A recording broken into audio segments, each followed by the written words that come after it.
ఏసీలో ఒక disadvantage డీసీలో calculation problem ఉంటుంది. అదేంటో చెప్తాను. సో ఇప్పుడు ఫర్ ఎగ్జాంపుల్ ఒక వోల్టేజ్ ఇలా మారుతుంది ఏసీ. సో 0, 1, 2, 5, 4, 3, 2, 0, -1, -3, -5, -4, -3, -2. ఓకేనా? డీసీ అంటే కాన్స్టెంట్ గా ఇలా ఉంటుంది, టైం తో సహా కాన్స్టెంట్ గా ఉంటుంది. ఒక 5 for example calculation mathematical calculation పడుతుంది. దీంట్లో ఎంత వోల్టేజ్ వచ్చిండ్రా బాబు అని చెప్పి ఏసీలో మిమ్మల్ని పిలిచారు, ఏసీ వస్తుందా అని అడిగారు. అవసరం సార్ ఎంత వోల్టేజ్ వస్తుందా అని అడిగారు. అడుగుదా అని లేదనుకున్నాను, లేకపోతే మీరు ఉన్నారు, నాకు ఫోన్ చేస్తారు ఏసీ అవుట్పుట్ వస్తుందా అని చెప్పారు.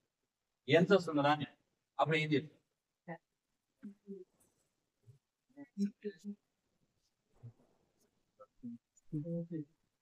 ఏం చెప్తారు? ఏ వాల్యూ చెప్తారు? 1, 0 చెప్తారా, 1 చెప్తారా, 2 చెప్తారా, 5 చెప్తారా, 4 చెప్తారా? ఏం చెప్తారు? 5 చెప్తారా? 5 చెప్తారా? సరే మీరు చెప్పారు కదా, నేను వచ్చి మీరు పెట్టుకొని టెస్ట్ చేస్తాను. ఇది తిరుగుతుందా? నేను పెట్టాము తక్కువ 0 వచ్చింది. ఇదే 5 మీ వైపు ఎగాది కదా. అదేం చేద్దాం సార్, ఏసీ సార్ కింద పైన తిరుగుతాం. అప్పుడు నాకు కింద పైన నీకు తెలియలేదు, నీకు తెలిసినాం. ఓకేనా? ఒకవేళ నువ్వు చెప్పకూడదు ఎప్పుడు కూడా. అప్పుడు నువ్వు చెప్పాల్సిన వాల్యూకి యావరేజ్ కి ఎంత వస్తుంది సార్ అని చెప్పాలి. ఎందుకంటే మార్కు ఉన్నాం. ఇప్పుడు మీ క్లాస్ లో ఎన్ని మార్క్స్ వస్తున్నాయా అని అన్నాం. ఒక హైయెస్ట్ 100 వస్తుంది, లోయెస్ట్ 100కి 20 వచ్చింది. ఎంతకు వచ్చారంటే యావరేజ్ ఎంత వచ్చాయి చెప్పాలి. సో దట్ ఎవడు పెట్టుకున్నా వాడు అంచుమించి నియర్ గా ఉంటాడు. అర్థమైంది? నేను ఇప్పుడు ఈసీపీఎస్ లో యావరేజ్ గా మీకు ఎంత మార్క్స్ వచ్చారంటే ఒక 70 వచ్చాయండి అని చెప్పారు అనుకోండి. వాళ్ళు లేకపోతే 60 అట్లా 70 అటు ఇటు ఉంటారు. ఒకటి ఎక్కువ ఉంటాడు, ఒకటి తక్కువ ఉంటాడు. ఇప్పుడు మీ మార్క్స్ 40 యావరేజ్ మా ఒకటి 30 వచ్చాయి, ఒకటి 50 వచ్చాయి. ఇప్పుడు యావరేజ్ ఏమవుతుంది? 90/20/3 ఉన్నారు కదా, 40. సో ఈ మార్క్స్ దగ్గర వస్తాయి. ఓకే, సో యావరేజ్ అనేది ఒక వాల్యూ ఫిక్స్డ్ గా కాగలదు. దీనికి ఆ ప్రాబ్లం లేదు, ఎందుకు? వస్తుంది 5 వస్తుంది ఫిక్స్. బట్ ఇక్కడ అది కాదు. ఏసీలో ఉన్న ప్రాబ్లం. ఏసీలో ఇంకొక ప్రాబ్లం చెప్పండి. యావరేజ్ కట్టడానికి కూడా ప్రాబ్లం. ఎందుకు చెప్పండి? కట్టే. సో ఇప్పుడు మార్క్స్ 30, 40, 50 అనుకో, -30, -40, -50 పెట్టి 6 ఉంది. 6 యావరేజ్ తీసుకున్నాను ఏమైతుంది అని నిజంగా ఏం లేదా అంటే వాల్యూ రావట్లేదా? బట్ యావరేజ్ అనేది తప్పిస్తారు. అందుకు నేను యావరేజ్ అనే కాన్సెప్ట్ నేను పాజిటివ్ వాల్యూస్ నెగిటివ్ వాల్యూస్ ఉన్న చోట వాడను. అర్థమైంది కాన్సెప్ట్? యావరేజ్ అనే రికార్డ్ చేస్తాను లేదా? యావరేజ్ అనేది ఎప్పుడైనా ఒక డైరెక్షన్ లో ఉన్నప్పుడు మనకు వస్తుంది, పాజిటివ్ డైరెక్షన్ లో నెగిటివ్ డైరెక్షన్ లో ఉన్నప్పుడు మనకు వస్తుంది. పాజిటివ్ నెగిటివ్ రెండు మిక్స్ అయినప్పుడు యావరేజ్ మనకి రాదు. అర్థం కాదు సార్. అప్పుడు ఏం చేయాలి?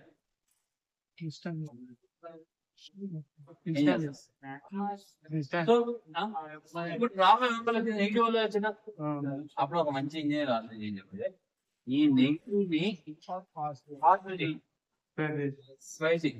బట్ యాక్చువల్ గా ఎంత ఉన్నది? థర్టీ కదా ఉన్నది. సో మళ్ళీ ఏం చేయాలి? స్క్వేర్ రూట్ కట్టి స్క్వేర్ రూట్ మీన్ అంటే యావరేజ్ వాల్యూని రూట్ మీన్స్ వాల్యూని యావరేజ్. అది ఎవరి దగ్గర తీసుకుంటాం యాక్చువల్ గా? ఏసీగా డీసీగా? AC. So here the parameter what we take is root square. ఎంత వస్తుంది అనే దాన్ని రూట్ మీన్ స్క్వేర్ తో క్యాల్కులేట్ చేయాలి. Because of changing nature. ఒకటి ఓన్లీ చేంజ్ అనేది ఒకటి ఉంటే పర్లేదు, నెగిటివ్ ఉన్నందువల్ల దీనికి వెళ్ళాను. మరి ఇప్పుడు డీసీలో కూడా ఇలా రమ్మంటే యాసిడ్ రావట్లేదు కదా, మీకు ఎలా వస్తుంది? యూజువల్ గా ఇలా కదులుతూ వస్తుంది, ఇలా కూడా కదులుతూ ఉంటుంది. బట్ హియర్ ఫైన్ అంటే ఇప్పుడు 40 మార్క్స్ కదా, ఇది 40 రావాలనుకోండి, 40కి ఒకటి 40.2 వచ్చింది, ఒకటి 40.6 వచ్చింది, నో ఇష్యూ. ఇక్కడ యావరేజ్ ఇస్తుంది, నో ఇష్యూ. సో డీసీలో మనం క్యాలిక్యులేట్ చేసేదాన్ని ఏమంటారంటే యావరేజ్ వాల్యూ. అర్థం? ఏసీలో RMS values, route mean square values అంటే ప్రతి దాన్ని స్క్వేర్ చేసి మళ్ళీ యావరేజ్ కట్టే దాన్ని రూట్ మీన్ స్క్వేర్. స్క్వేర్ చేసిన వల్ల ఎందుకో క్యాలిక్యులేషన్ సరిపోదు. మళ్ళీ ఏం చేయాలి? స్క్వేర్ చేసిన వెంటనే రెండు ఉన్నాయి, మైనస్ తగ్గేసుకోవాలి, 30 స్క్వేర్ కట్టేసి ఎన్ని 1 2 కదా, 2 కట్టేసి మళ్ళీ స్క్వేర్ పెట్టాలి. ఇప్పుడు ఫర్ ఎగ్జాంపుల్ ఇక్కడ మ్యాక్సిమం కరెంట్ ఫర్ ఎగ్జాంపుల్ ఇది విఎం అను, ఇది మైనస్ విఎం అను. సో ఇక్కడ ఏమొస్తుంది నీకు? VM square minus VM square plus VM square divide by ఎన్ని 2. ఏమైతే ఇది 2 లోపల 2 విఎం స్క్వేర్ బై 2 క్యాన్సల్. ఏమొస్తుంది? ఇలా. సో మామూలుగా ఈ స్క్వేర్ చేయకపోవడం అయితే ఏమొస్తుంది? యూజువల్గా స్క్వేర్ చేయలేదు, మైనస్ విఎం ప్లస్ విఎం ఎంత? 0. ఇప్పుడు ఇలా స్క్వేర్ చేసి ఇట్లా స్క్వేర్ పెట్టడం వల్ల ఏమవుతుంది? మీకు ఒక వాల్యూ వచ్చింది. వాల్యూ రావడం ఓకే, 0 రావడం అనేది మళ్ళీ యూజ్లెస్. సో ఇక్కడ వాల్యూస్ మనం ఎలా చెక్ చేస్తామంటే ఏసీ క్యాలిక్యులేట్ చేస్తున్నామా, డీసీ క్యాలిక్యులేట్ చేస్తున్నామా? ఏసీ అయితే ఏం కడతాం? ఏసీ అయితే అది కరెంట్ కానీ వోల్టేజ్ కానీ పవర్ కానీ ఏదైనా మారుతూనే ఉంది కదా, అందుకని పవర్ ఆఫ్ వాటన్నిటి ఆర్ఎంఎస్ వాల్యూస్ తీసుకుంటాం. అండ్ ఇక్కడ రెఫరెన్స్ ఒకరు ఫిక్స్డ్ గా ఉన్నది ఎవరు ఇక్కడ? విఎం మాక్సిమం ఎంత పోతే ఇది ఫిక్స్డ్, ఇది ఫిక్స్డ్, ఇది అన్ని చేంజ్ అవుతున్నాయి. మినిమం ఎంత పోతే ఇది ఫిక్స్డ్ మారేది. సో విత్ రెఫరెన్స్ టు ఈ మాక్సిమం వోల్టేజ్ చెప్పు. మాక్సిమం వోల్టేజ్ ఎంత వస్తుంది? విఎం అంటే ఎవరు ఇక్కడ? వి మీన్ కాదు, విఎం అంటే మాక్సిమం వోల్టేజ్. అదే so we have two things here, RMS check చేస్తాం, యావరేజ్ చెక్ చేస్తాం. సో మనం ఈ కరెంట్ కానీ వోల్టేజ్ కానీ ఈ రెండు వాల్యూస్ ఓకే ఫైన్. రాసుకోండి what is RMS, what is చేసుకోవాలి.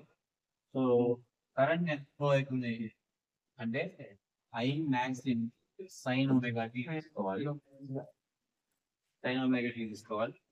మీకు ఐ యావరేజ్ ఇంటిగ్రేషన్ చేయాలి. Okay, so 0 to time period ఎంత ఉందో ఈ ఐడిటి అంటే ఐఎం టీ డిటి ఇంటిగ్రేట్ చేసుకోవాలి. ఓకే, యావరేజ్ కావాలన్నా కదా లాస్ట్ కి 1/t టైం పీరియడ్ చెప్పి యావరేజ్ ఏంటి? ఇంటిగ్రేషన్ మీనింగ్ ఏంటి?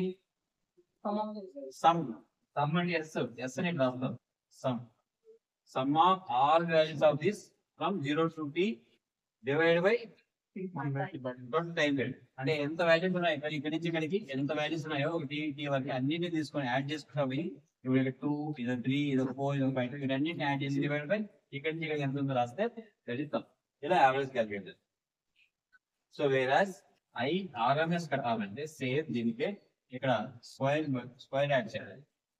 స్క్వేర్ యాడ్ చేసి స్క్వేర్ రూట్ యాడ్ చేయాలి. స్క్వేర్ రూట్ ఆఫ్ 1/t ఓకేనా, sum of 0 to t I M sine omega T whole square D. ఇక్కడ సైన్ స్క్వేర్ అంటే 1 - cos స్క్వేర్ రాసుకొని ఇంటిగ్రేట్ చేసుకొని 0 to t అంటే ఇక్కడ మనం టైం పీరియడ్ ఎంత తీసుకుంటాం? స్టార్టింగ్ లో 0 to 2π తీసుకున్నాం. సో 0 to 2π సబ్స్టిట్యూట్ చేస్తే, సో 0 నుంచి 2π వరకు ఇక్కడ పెట్టుకొని సబ్స్టిట్యూట్ చేసి క్యాలిక్యులేట్ చేస్తే వస్తుంది. సో అప్పుడు ఏం వాల్యూస్ వస్తాయో అది రాసుకుంటాం. ఫస్ట్ హాఫ్ వేవ్ లో ఐ యావరేజ్ ఓకేనా, ఇది I RMS, similarly V average V RMS. Okay, so average this for DC, this for AC. So మీకు లాజికల్ గా హాఫ్ వేవ్ ఎలా ఉంటుంది? ఈ నుంచి ఇదికి సార్, ఈ నుంచి 0 to 2π అనుకోండి. సో ఈ నుంచి ఇదికి పై కదా. సో టీ వాల్యూ ఎంత యూజువల్ ఇక్కడ? బట్ ఇక్కడ వచ్చి హాఫ్ కదా. ఆన్సర్ మీరు గుర్తుపెట్టడానికి ఐఎం బై పై అని గుర్తు, హాఫ్ ఉంటుంది కాబట్టి హాఫ్ ఇలా సో మొత్తం మాక్సిమం పీక్ ఎంత ఉంది డివైడ్ బై అని ఇలా ఇలా బ్లైండ్ గా కాదు, ఇలా క్యాలిక్యులేట్ చేయాలి, అలా ఇంటిగ్రేషన్ వాడకం చేస్తే వస్తుంది. బట్ మీకు అది అవసరం గుర్తు పెట్టుకోవడం ఎట్లా అని చెప్పడానికి చెప్తాను. So maximum value divide by 5. So దీంట్లో అయితే ఏది ఆర్ఎంఎస్ వాల్యూ అయితే ఇక్కడ IM by 2 IM by 2 ఇది హాఫ్ వేవ్ కింద. ఫుల్ వేవ్ అయితే ఇప్పుడు ఇలా నేను ఫస్ట్ ఇక్కడ హాఫ్ వేవ్ ఒకటే కదా, ఫుల్ వేవ్ అయితే 2 అందుకని 2 ఇంటూ డివిజన్ చేయండి, డివైడ్ ఇంకా తగ్గింది, మనకు తగ్గట్లే ఇక్కడ డబుల్ అవుతుంది. ఇలా రెండు వచ్చాయి. సో ఇక్కడ వచ్చి మీకు IM by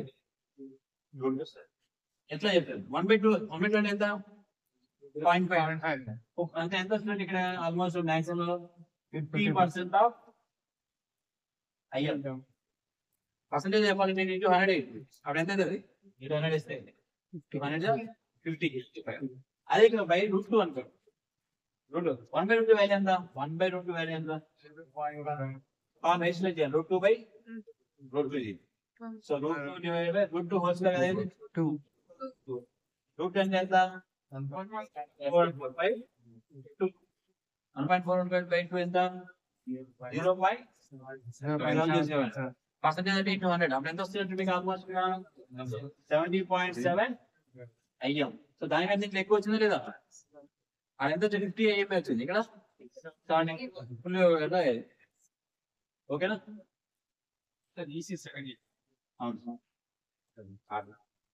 ఓకేనా అర్థమైనా కరెంట్ సేమ్ వోల్టేజ్ కదా ఇంక మేము గుర్తు పెట్టుకోదాం. వోల్టేజ్ అయితే సేమ్ ఏదైనా VM/5 ఇక్కడ VM/2 VM/5 అంటే I బదులు V వస్తుంది, అంతకుమించి ఇంకేం చేస్తుంది. ఈ డిఫరెన్స్ అర్థమైనా. ఇక్కడ మీకు పైలు ఉంటాయి DCలో యావరేజ్ సిస్టమ్, ఇక్కడ పైలు, ఇక్కడ మీకు 2 ఇక్కడ √2. సో లేదు బట్టి కొట్టలేము సార్ చేసుకుంటామంటే చేసుకుంటాం, ఎక్కడ యూట్యూబ్ లో కానీ నెట్ లో కొడితే మీకు ఆ క్యాలిక్యులేషన్ వస్తారు. లేదు నాకు పర్సనల్ ఇంట్రెస్ట్ ఉంది సార్ అంటే నేను చేస్తాను దగ్గరికి వెళ్తారు. ఓకే అంత మ్యాథ్స్ మీకు అవసరం లేదు, మీకు డిప్లొమా లెవెల్ ఇస్తాను అంటే దాని తక్కువ వస్తుంది, దీనికి ఎక్కువ వస్తుందని తెలిసి ఇస్తాను. ఓకే